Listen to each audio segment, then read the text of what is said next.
Hello. Oh my goodness. Hello, hello, hello. How are you all? So I am going to be live today with the brilliant Michael Heppell. He is kindly agreed to be amongst my first guests for this whole new series. So grab yourselves a drink, get yourselves comfortable because you are in for a real treat. So I want to tell you a little bit about Michael. I met him, trying to work it out, I think it's about 12 years ago in Newcastle. I went to see him speak and we talked about his fabulous book, Flip It. And then he's written a book about how to be brilliant. So many brilliant books. So I am just going to, hi Michael, see if I can add you. No request to go live. So this is all, do you know, I watched a live this morning. And here he is. Wrong for them. And I was just like, oh my God, this isn't very well. This isn't very well. So let's see if Michael can join us. There he is. Hello. Hello, hello. How are you? Can you hear me? That's always a relief, isn't it? Oh dear God. Yeah, I've got my thing really low. So there we go. Let's see if that's it. There we go. How's that? Yeah, I'm notoriously short, so that doesn't help either, does it? So let's see if I can figure this. Nobody can tell when you do. My good grief, how high are you going? I'm gonna need to sit like this. Ridiculous. Hold on 1 second. You can't do that. You bring it down. Bring it down. Yeah, let me see if I can bring it back further back. Is that better? No. That is. God. It was all fine until there was a double screen. This is not. What have you got your phone up a tree? No. Oh, there we go. There we are. That's better. There we go. Oh, that's great. So we're going to talk to you today about how to make February fabulous, and already I'm like getting a bit hot under the collar. I've just read your email actually about how mischievous you're feeling today, so I'm really excited about today's live. I am. Do you mind me being mischievous? No, I love it. It's brilliant. Brilliant. The more the better. The merrier. All right, let's do it then. Let's do it. Let's go. So I was just saying as I was trying to get you on that we met probably about, I felt like 13 odd years ago back in Newcastle, a long time ago. And you completely blew me away. I was kind of like that fan at the end going, oh my God, that was just brilliant. Talk to me some more. It was just fabulous. So yeah, good to see you. Good to see you. And you're a #1 Sunday Times #1 bestseller. Tell us about Flip It. Well, do you know what? Flip It was one of those things. First of all, thank you for having me on the show. I really appreciate that. Thank you for being my first. That's great. So Flip It is basically a book about reframing. So anybody who knows a little bit about personal development will know about reframing, where you take one situation, you think about it in a different way, and then you do something else, or it allows you to feel something else. And I used to use this term, flip it, when I was talking to coaching clients quite a lot. I'd say, oh, let's flip it. Oh, let's flip it. Let's flip it. And my lovely publisher at the time, Pearson, was saying to me, oh, we need another book. We need another book. We'd had a couple of, pretty good hits. We had one that wasn't so good, but then they were looking for this next big idea. And I said, oh, I've got this idea for a book called Flip It. And then, oh, we love it. It's great. It's fantastic. So we published it and it got off to a pretty good start, but not a brilliant start by any means. And then a certain radio DJ, a guy called Chris Evans, who at that time was on BBC Radio 2, his producers got in touch and said, hi, Chris read your book. He loves it. Would you like to be a guest on the show? I would say, yeah, of course, definitely. So this was on the Monday, and I was going to go on the show on the Thursday. By the time we got to the Thursday, not only had he read it, he bought 20 copies and gave it to all his production crew, loads of friends. And I went onto his show, and he said, I'll always remember it. You can actually listen to the audio of it on my website. And he said, welcome to the Chris Evans Breakfast Show. It's 1.5 weeks till Christmas, and this show is brought to you by my Christmas book recommendation. It's called Flip It. It's by a guy called Michael Heppell. Everybody needs to buy 10 copies and put it in the stockings of all your friends and family. Well, imagine I'm sat at home in Northumberland thinking, whoa, what's going to happen? Well, what happens is that you sell a lot of books very quickly. Plus, I went crazy on the PR afterwards. I was just, every single minute of every day, I'm on the phone to radio stations, to newspapers, anything at all. They had a bit of a challenge with getting stock, was one of the slight problems, because in those days they didn't have print on demand. You had to decide how many copies you would want. They sold out really quickly. But then this last week of December, the Sunday Times came out, and there it was. Flip it, #1 bestseller. And it would have stayed in the chart, I think, if there'd been stock. But they didn't get any more stock until the 3rd week in January. By then, things had died off a little bit. Yeah. And they don't count Kindle sales in that. It's literally paper sale, over counter in bookshop. But yeah, so I'm officially a Sunday Times #1 bestseller. Even though it was only for a week, I'll take it. I take an hour, to be honest. I mean, that is absolutely brilliant. Well, that's what most people do. Most people who describe themselves as best-selling authors were #1 or a bestseller in one category of Amazon for 1 hour on a wet Wednesday afternoon, and suddenly, hey, best-selling author. So the actual term of best-selling author has become diluted. So I'm not saying, look, if somebody's written a book and they've managed to do that, brilliant, because I teach people how to write books. That's one of my main things I do now. And the fact they've written the book and published it is the biggest thing ever. So I'm not going to knock it. Oh my God, it's brilliant. Yeah. And it's such a good book too. I've just started The Edge, actually. The Edge. So yes, very excited, loving that already. So I've jumped in with one of my other questions, actually, because what I wanted to ask you was just for everyone kind of following, and thank you so much for following us. I'm really chuffed that you've joined us this lovely lunchtime. So tell us a little bit about Michael. How did you get to being? So, let's go back to the beginning. How did you get to being on the Chris Evans show? How did it all start for you? Right. Well, look, this is the classic question, which the answer is normally quite boring, isn't it? When people say, how did you get started? It's normally a bit boring. So let's make it interesting. Go on then. So I'm going to tell you a little story. And in this story, one of the things I'm going to tell you is a complete lie. Okay. Right? Everything else will be true. And you've got to spot the lie. You've got to guess that. People can guess in the comments as well. Excellent. Right, okay. So I left school age 15. Yeah. With classically no qualifications. Sorry, I had an O-level in art, and I started to work as a roofing contractor.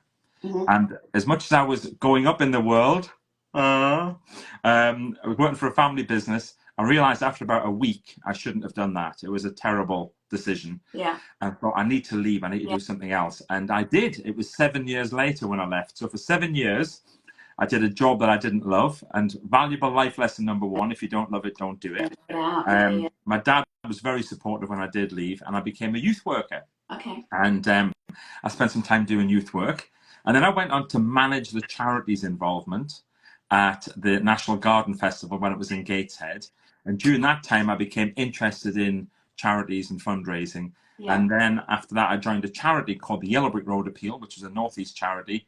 We raised £12 million in 3 years. Oh, and I was doing the community fundraising. So our average donation was, I think, was £9.10. £12 million with an average donation of £9.10 is a lot of work. It is a lot of work. God, I'm fundraising at the moment, and it's tough. Really. So I left. When I left there, when we raised the money, I became director of a community foundation for County Durham, and my strategy was going to be very different. It was going to be find very wealthy people, ask them for a lot of money, and look after them. And our average donation at the County Durham Community Foundation was £37,500 average. So a bit of a different deal. And during that time, I met some amazing people, and I used to ask them lots of questions. So if I got a big donation, I would spend another hour with that person, just asking how did they do it. I'm in the presence of greatness. Excuse me. If there was somebody running a fantastic community project who we'd given a grant to, how did they do it? How did they mobilize people? I want to know. And one day I met a guy called David Brown, who's the person who's the inventor of the Caterpillar, the big split axle trucks that you see in quarries. Yeah. And things like that. He invented that and had all the rights were sold to Caterpillar, and he was a brilliant designer, incredible guy. And he gave us a donation of, I think, from memory, I think it was £125,000. And I start asking him all the questions as I would. And at the end, he said, Michael, you've been here for over an hour. You're going to have to go, son. I was like, all right, sorry. Get it when you ain't getting out. After I met you. Like, he said, but before you go, let me ask you a question. I went, oh, what's the question? And first question was, what are you reading? And which is a great question to ask anybody. And I think I was at that time reading something like a Jeffrey Archer book, which would be terrible. And I said, what should I be reading? And he said, you should read a book called Think and Grow Rich by Napoleon Hill and a book called How to Win Friends and Influence People by Dale Carnegie. I'd never heard of them. So I went to Waterstones in Durham, ordered those books, got them and read them, and it absolutely changed my life.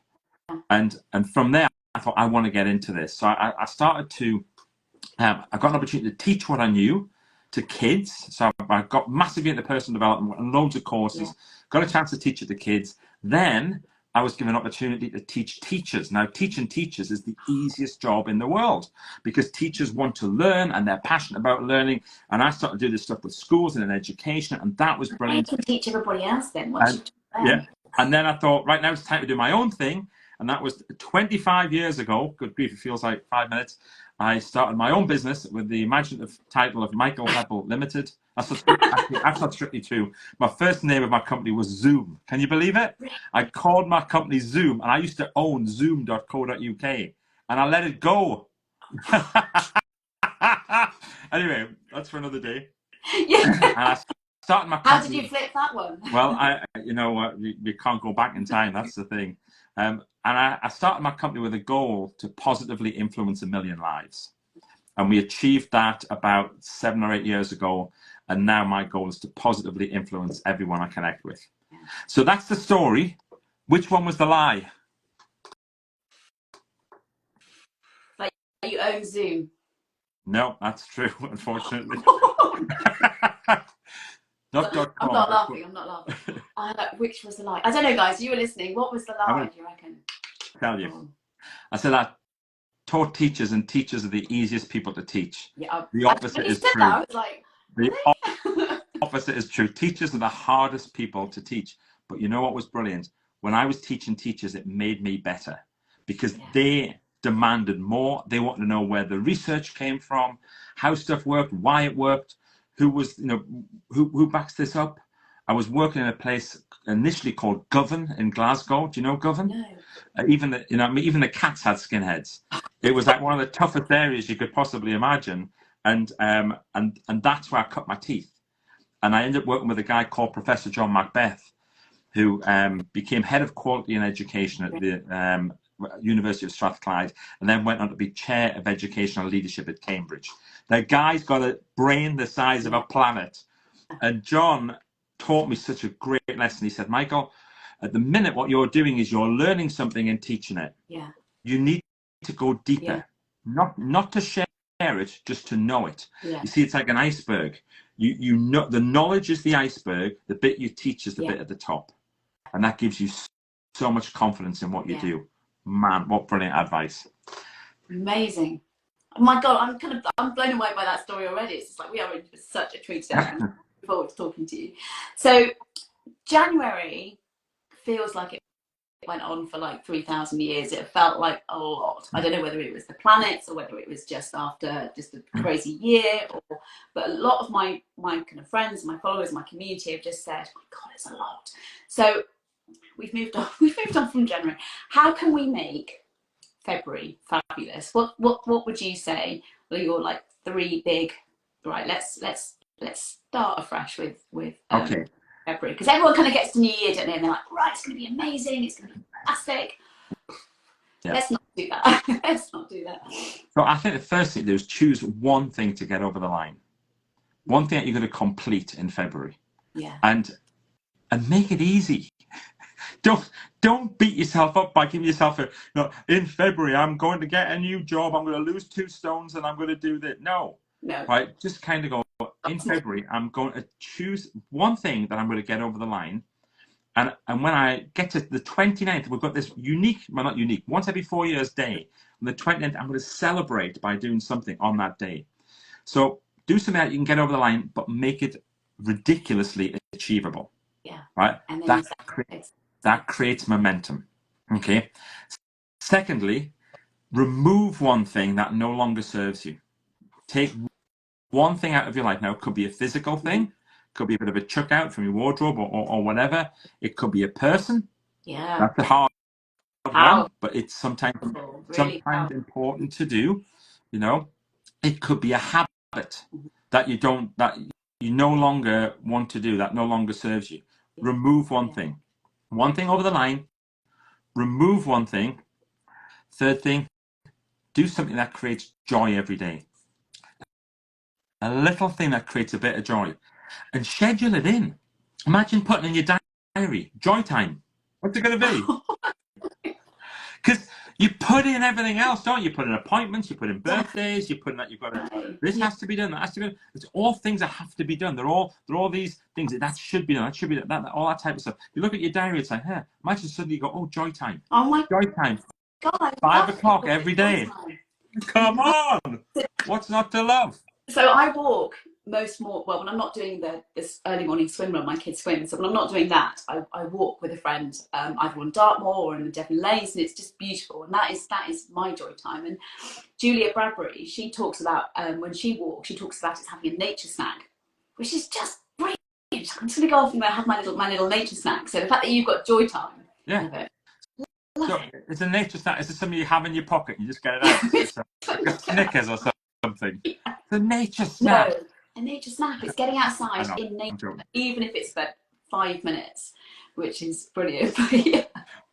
Bob Mortimer, as in Vic and Bob Mortimer, he talks about whenever you go for a walk, you should always have pocket meat, which is something you keep in your pocket. That's meat-based. That's a snack. I just think that's wonderful. I'm so going to lose it. Oh my God. What did you call it? A pocket? Pocket meat. Pocket meat. Should always don't leave the house without a pocket meat. Where's that thinking come from? I'm going to be walking around tomorrow morning with a Snicker. No, I won't be doing the Snicker. You vegetarians just unsubscribed there. Yeah, thank you. Sorry. Oh, that is brilliant. So, what were you doing in February? Have you got anything that you're going to kind of get rid of or add in that's going to help you, support you? All the time. I start the first of every month with the Wheel of Life. So I did my Wheel of Life this morning, and I had a little look, and there was a couple of areas where I thought, oh, I could do with a little bit of help for myself in that area. I got out January's. Of course, January, look at health, and you kind of think, oh my goodness, look at how much I weigh right now after Christmas and all that covered.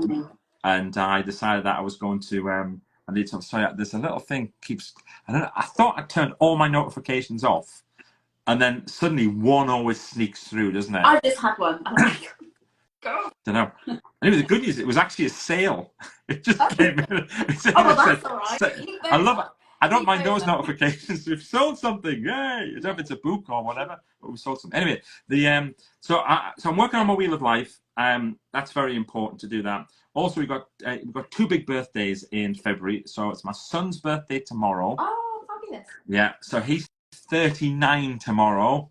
Yes, and it's my wife's birthday on the 28th, and she's I'm not saying. But so that's an important time. We love birthdays. We make them last for at least a week in our house. Yeah. My birthday too in February. So I'm definitely yours. So mine's the 13th. 13th. Okay. Christine's best friends is on the 14th. So you can imagine that she was growing up the whole time trying to find nice restaurants on the 14th to celebrate her birthday. Everyone was like, "Oh, it's Valentine's. We've got tables for 2 and a set menu." She was like, "No, it's me and my mate." My husband gets so much grief because if ever we go out to celebrate my birthday, he's the waiters are like, "Oh, getting it in early, well done, getting your brownie points in." He's just like, no. And again, it's all Valentine's, isn't it? But yeah, I mean, kind of embracing it. It's such a privilege. Yeah. It's a real privilege to have a birthday. So definitely going with the whole week-long thing. That's fantastic. Yeah, definitely. Why not? Why wouldn't you do that? Yeah. So yeah, so February's a great month. If you want it to be. Sometimes people kind of go, "Oh, it's still a bit dark," but come on, the light nights are coming.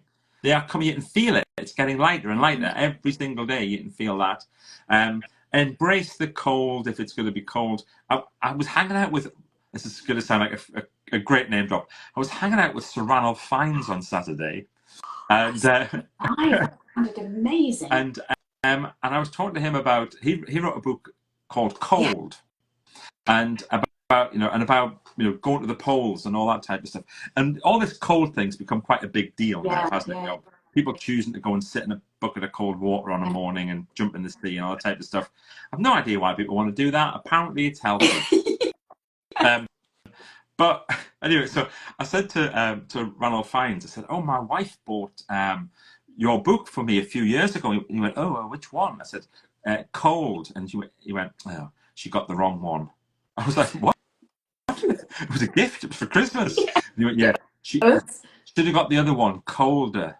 I was like, "What?"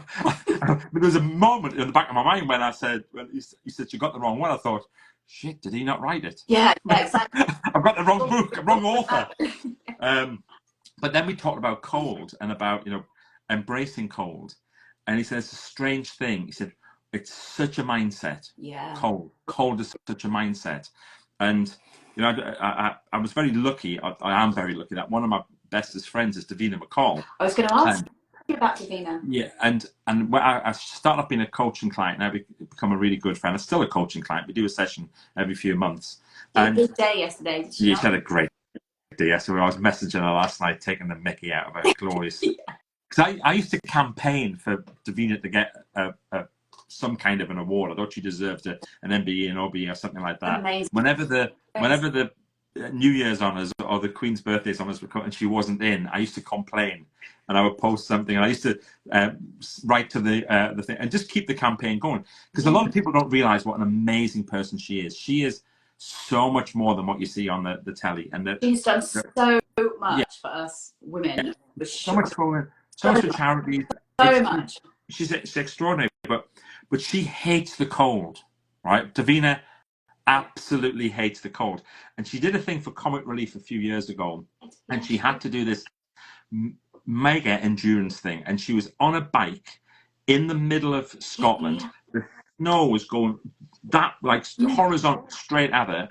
Her rider, who was meant to be going with her, had to quit because he couldn't stand it any longer. So she's going along like that, and if you watch the video online, and you see it, and under her breath she's saying these words: "I could be warmer. I could be warmer. I could be warmer." And I coached her to say that. I could be warmer. I could be warmer. And she was doing it. And we laugh about it now. But I was talking to Ranulph Fiennes about this. And I said, this whole thing about, the mental game and the language. And he said, it is so important. He said, when some of the conditions I was in, if you start saying, "Oh my goodness, I'm cold, I can't stand this," you can die. That's the extreme. You can't get out quickly. You're not getting out. You've got to keep going. You've got to keep on being focused with that. I was, oh my goodness, that's amazing. That's wonderful. And I was talking to him a little bit about language. So language is huge. So in February, language, come on. It's a great month. It's a beautiful month. Fabulous February. There's great alliteration with it, isn't there? Brilliant. We've got daffodils growing out here. So forget the snowdrops. They're still going, but we've got daffodils. It's amazing. Yeah. Oh, amazing. Wow. Good stuff. God, brilliant. Top tips for procrastination was another question. I put some questions out. I can give loads of tips for procrastination because I'm the best at it. I put the pro in procrastination. If you should get an award for that one. Procrastination was an Olympic event. I could represent Great Britain and I would win gold. Not the next Olympics. I'll do the one after that. Yeah, I was going to say, you got your come on. Procrastination jokes. Oh God, it's something that I think we all struggle with. Actually, I put a little apart. I've been procrastinating massively this last month. I must do it, but actually, what's more important at this particular time? And God, I wasn't on my own. I was quite embarrassed about admitting that. Actually, I'm supposed to be, come on, Mum, I've got all these balls up in the air, but still procrastinate. But actually, you're not on your own. It's a normal thing. But just to talk, like Davina talks about menopause all the time, just make that conversation completely normal, which is brilliant. Let's have this conversation about procrastination, how it is normal. We shouldn't beat ourselves up about it. But what little things can we do? I wrote this book, which is good. It'll be the wrong way around, but I'll show you anyway. How to save an hour every day, guaranteed. And there's a whole bit in here about procrastination. In fact, most of it's about procrastination, really. So here's what people do. Their usual method for dealing with everything that they have to do is to write a list, a to-do list. Yeah. But as soon as we start writing the list, we're already cheating, because we write the to-do list and we put a few of the easy things on there as well. And then we write a couple of things we've already done and put a tick next to them. Everybody does it. And then suddenly you've got a list of 37 things. Yeah. So you pick a few of the easier ones. The next morning you wake up and you're devastated because you start again. Forget that. I suggest people do what I call the $100,000 idea. Yeah. The $100,000 idea is comes from the turn of the last century. The richest man in the world was Charles M. Schwab. And this young lad went up to him one day and said, "Mr. Schwab, you're a busy guy. I've got this idea for you that might help you to save some time. Test it out, and at the end of a month, pay me whatever you think it's worth." So he did it for a month. At the end of the month, Charles Schwab gave him $100,000. That's the equivalent of going up to Elon Musk. So I've got this idea for you. Test it out. Yeah. At the end of the month, he gives you $13 million. The idea is this. At the end of each day, write down the 5 most important things that you must do tomorrow. And then I've added to the bottom of it and do them. Yeah. Now, what's different between that and a to-do list? First of all, you do it at the end of the day. Not most people do a to-do list at the start of the day. End of the day for what you're going to do tomorrow. Secondly, only 5 things, only ever 5 things. Mm-hmm.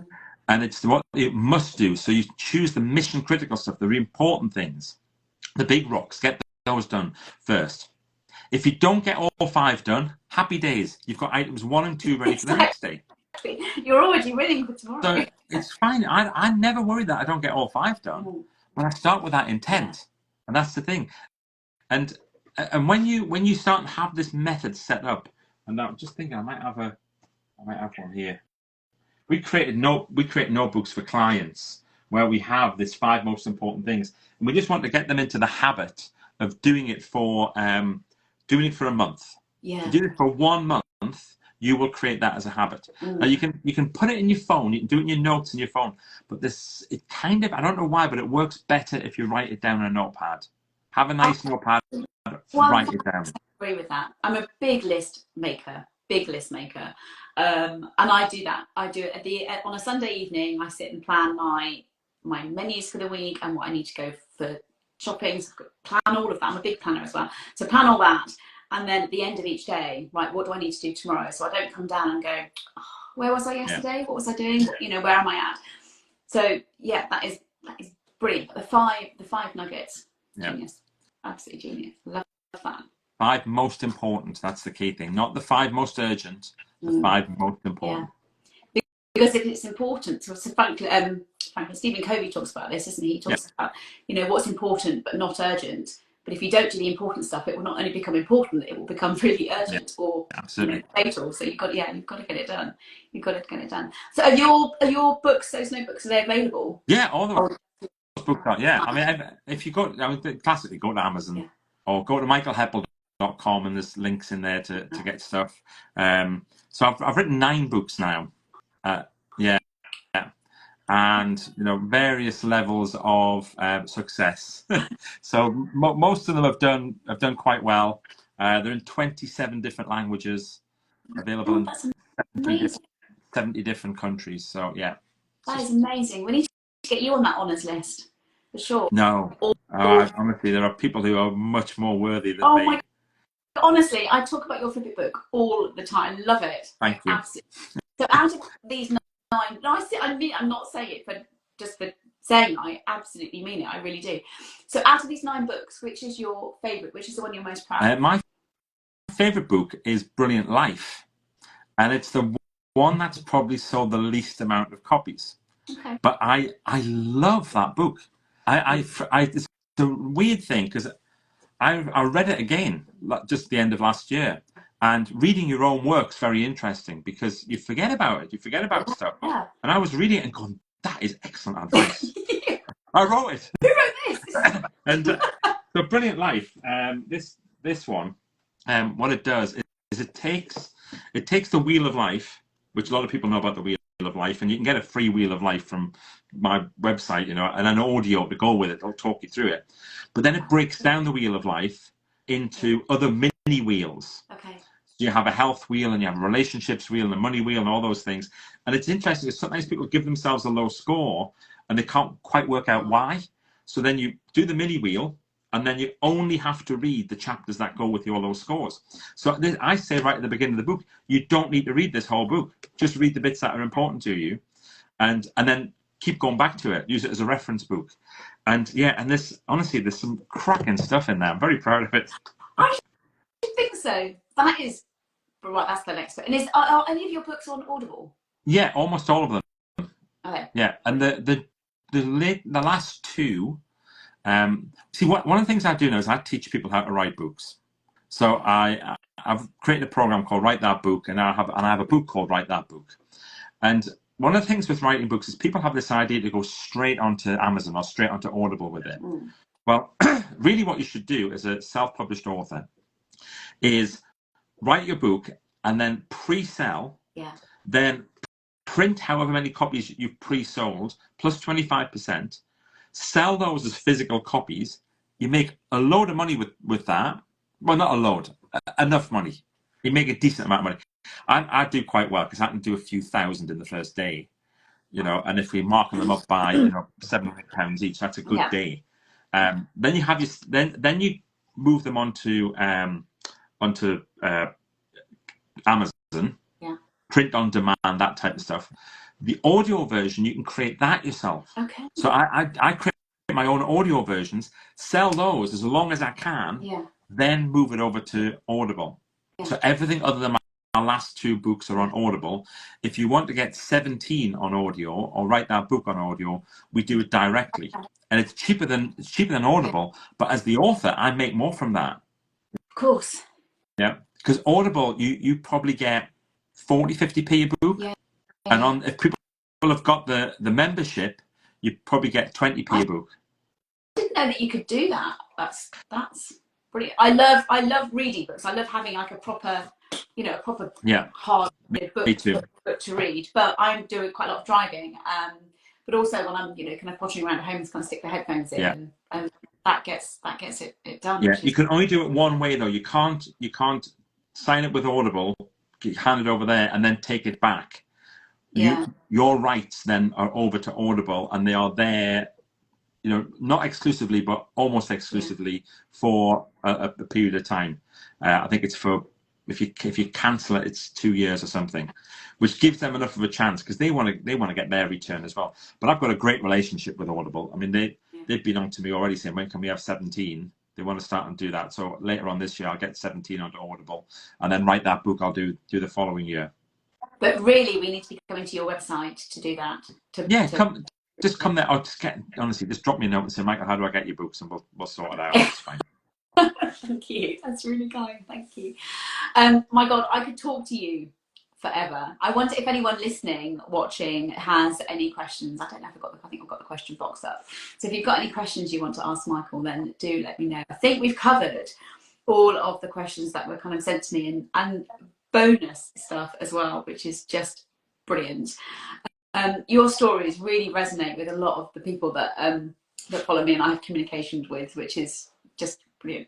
It's brilliant. It's so funny. When I was looking at talking to you before Christmas, I kept saying the word brilliant, and your I think PA got to me and she was like, "Oh, it's brilliant to meet with you," and I was like, "This word, it's one of those words that's just in the background there as well." But do you know what I have to do when I do an Instagram? I have to turn the letters around and put it in reverse order. So that's actually backwards now, because everything else is that's how it really is. Backwards, yeah. But my lovely neighbour son got a 3D printer for Christmas 2 years ago, and he made that for me as a gift. Wow. 3D printed, and they all move around. It's great. So is it it's not paper? No, it's like plastic. It's 3D. Yeah. Oh my God, you've got some very clever people. I mean, my next door neighbour's son's dad is a genius. He's a proper genius. Yeah. He's the one, whenever anything goes wrong in our little community, everybody says, just ask Gav. He'll know. Just ask Gav. So we've talked about Davina, and we very briefly. I'd love. How did you meet her? So I coached a guy called Simon Woodruff, who was one of the original Dragon's Den. He's the founder of Yo Sushi, Yotel, things like that. We were speaking at an event together, and he said, I need a coach. Would you coach me? I was like, no, you're Simon Woodruff. You were, I need a coach. And whilst I was working with him, he had a dinner, invited a bunch of people, and Davina's husband at that time, no longer a husband, a guy called Matthew, sat next to me at the dinner. Had a nice chat with him. I didn't really realise that he was Davina's partner. I gave him a copy of How to Be Brilliant. Matthew gave Davina How to Be Brilliant, but didn't say that I'd given it to him. He said that he'd got it for her. Shocker. She then was interviewed in one of the Sunday papers, and it was one of those questions, so what are you reading? And she said, I've just read this brilliant book called How to Be Brilliant. One of Christine's friends spotted it and said, have you seen you're in the paper today? Had a little look, went and got the paper. Oh, there it was. Davina McCall reading How to Be Brilliant. So I wrote to her via her agent and just said thank you and sent a thank you card. Aww. So if there's ever anything I can do for you, here's my number. Yeah. And 2 days later, she rang. And she does that. She rings you. Yeah. She doesn't, if you send her a text, she'll ring you back. She's really good at picking up the phone. And she goes, oh, hi. A good chat. Yeah. And she goes, oh, hi, it's Davina. I was like, oh, hi, Davina. She goes, yeah, thanks so much for the card. I loved your book. And yeah, we should get together sometime. Oh, so I said, we'll meet up. Maybe we'll do a coaching session. She said, yeah, that'd be great. She tried to cancel it 3 times because she's suddenly got that wedge of doubt. When people work with coaches, it's like, oh my goodness, what's going to happen? Yeah. And then even when we met, she said, I don't think there is anything. I said, well, let's sit down and go through some stuff. Yes. 30 minutes later, she's in floods of tears. Needed to change loads of things. Now, I'm not talking out of turn here.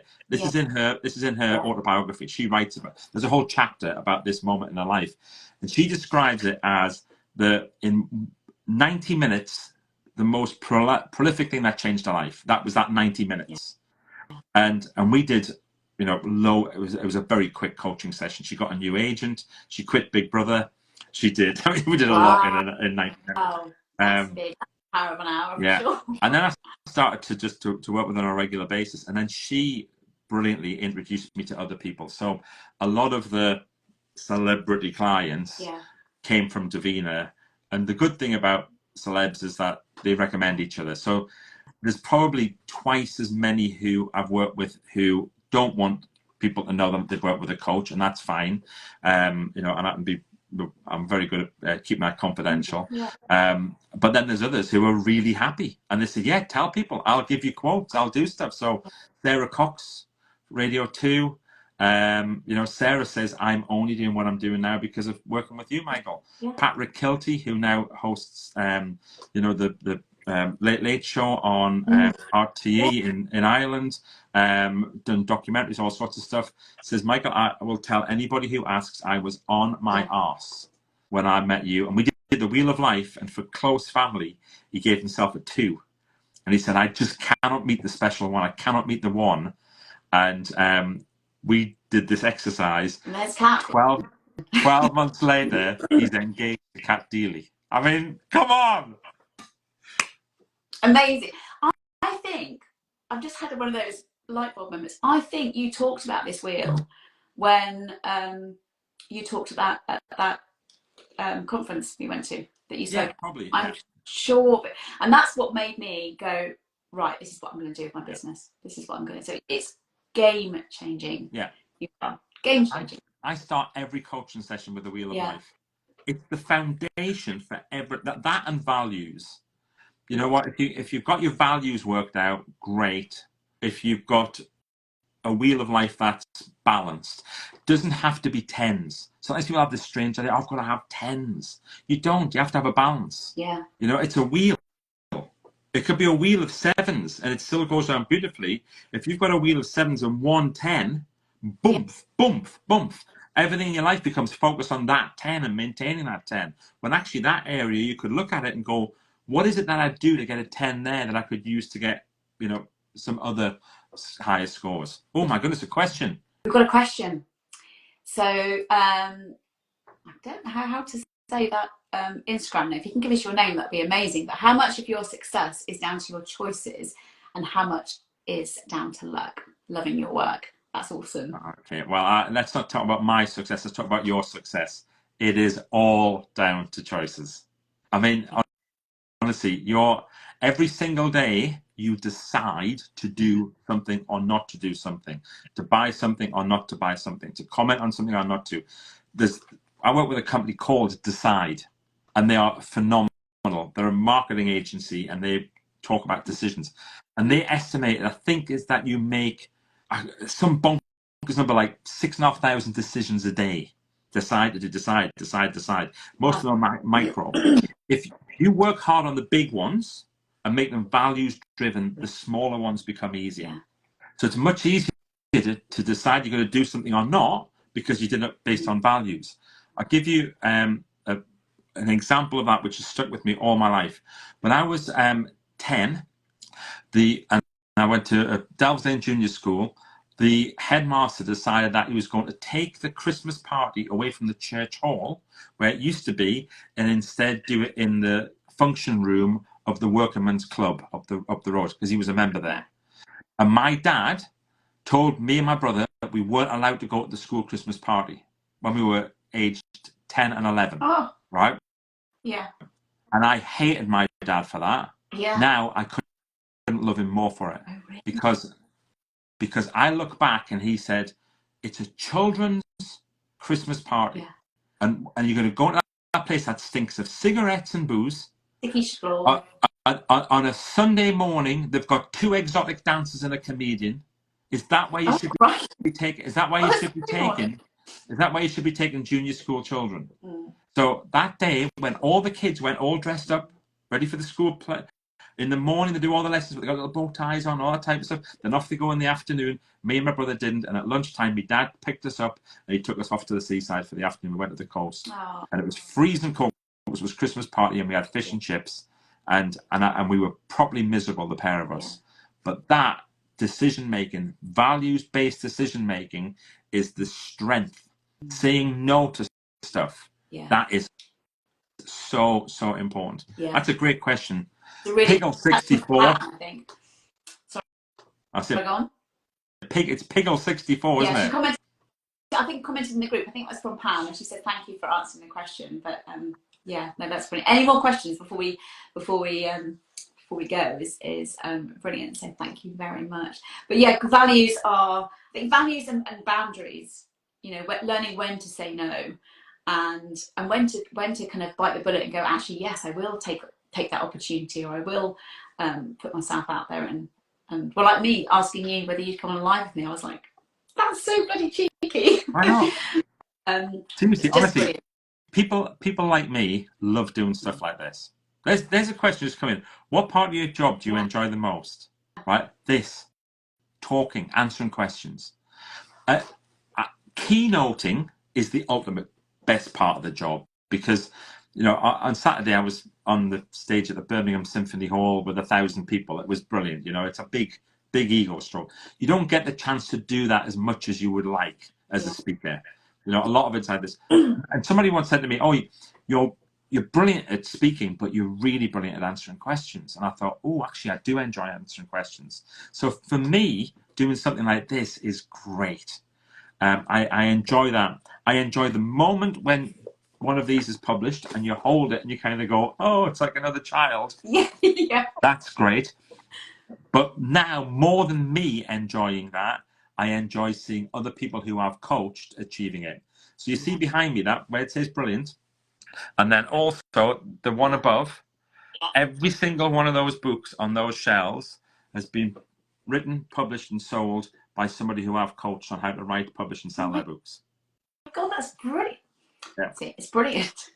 And my goal is to help 1,000 people to write, publish, and sell their books. We're at 300 and something at the moment. It's honestly people who thought, oh, I wonder if I could do it.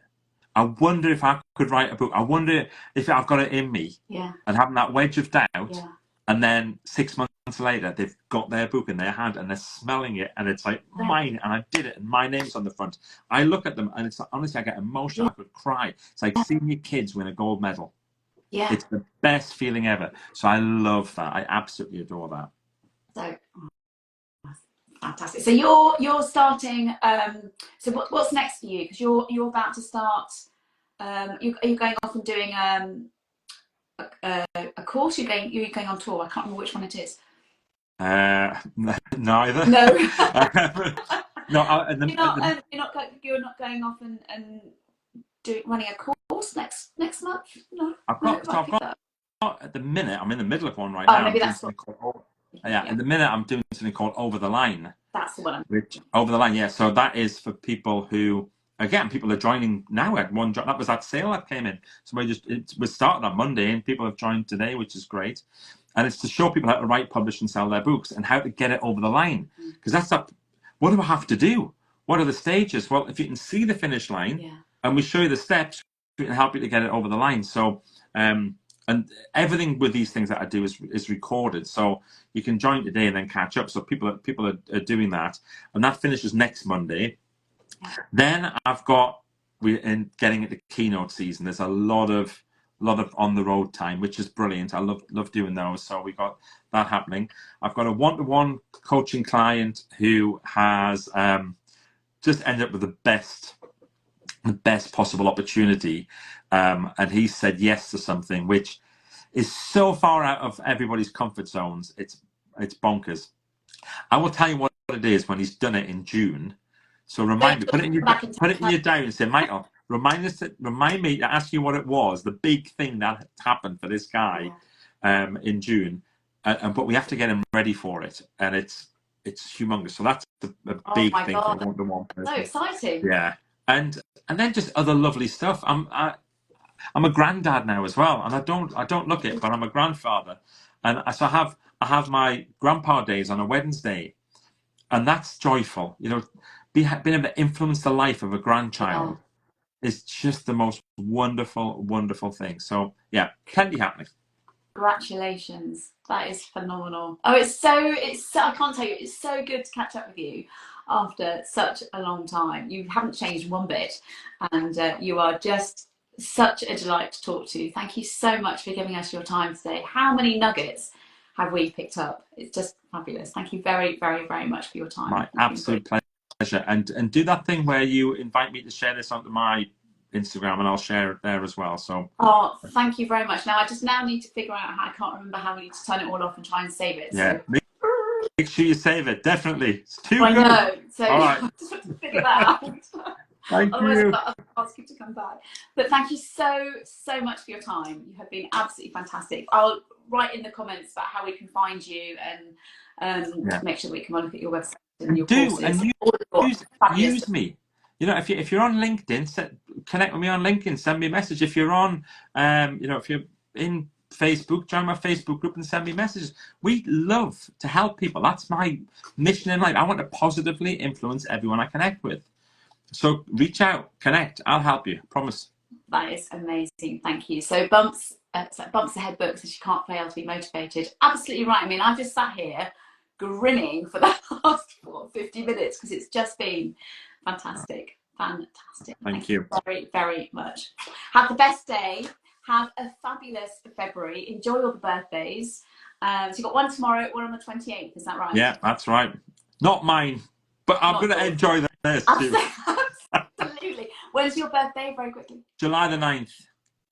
What a great month to have a birthday, and it should be nice and funny. It should be great. Should be great. Have the best day. Thank you so much for your time. I'll save it and make sure that everyone gets to see it as well. So thank you. Thank you. Lots of love. Take care. Bye bye.